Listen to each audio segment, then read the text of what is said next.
C'est par la grande barrière entre la ville de Goma en RDC et celle de Gisenyi au Rwanda que les rebelles du M23 sont venus remettre devant les caméras 14 combattants des forces démocratiques pour la libération du Rwanda aux officiers de l'armée rwandaise.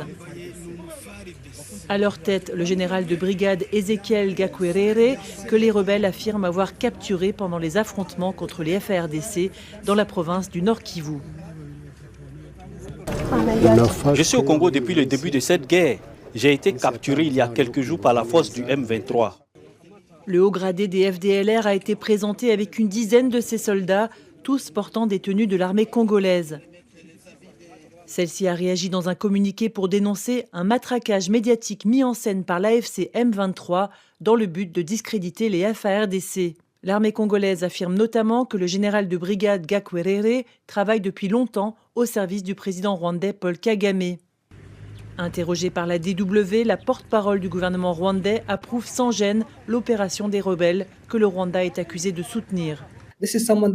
C'est quelqu'un que nous cherchions depuis longtemps à capturer pour le rapatrier et le traduire devant la justice pour les crimes commis pendant le génocide de 1994 et ceux commis depuis en RDC. C'est une bonne chose, cela rend l'Est de la RDC plus sûr. Dans son communiqué, l'armée congolaise affirme aussi que les autorités rwandaises ont pris d'anciens FDLR détenus dans la prison centrale de Gitarama au Rwanda et les ont habillés en tenue militaire neuve des FARDC pour les faire passer pour des combattants capturés à Goma. C'est chaque parti qui essaie de monter les enchères. Et en montant les enchères, il y a bien entendu du faux qui peut être présenté, mais ce qui n'exclut pas absolument l'existence du vrai par rapport à ce phénomène.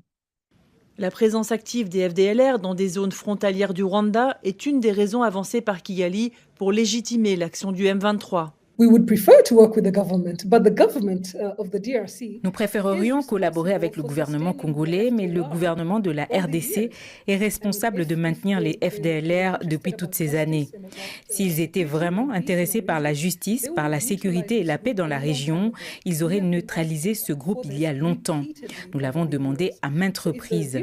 Donc si le gouvernement congolais non seulement ne veut pas nous remettre les FDLR, mais en plus les intègre à son armée, nous considérons cela comme une force hostile à neutraliser par n'importe quel moyen. Et le fait qu'ils aient été capturés et que ceux qui les ont capturés nous les ont remis, nous trouvons cela tout à fait acceptable.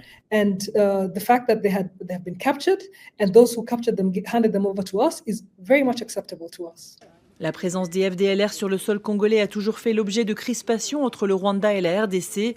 Le gouvernement congolais se défend toutefois d'apporter un appui politique au groupe armé.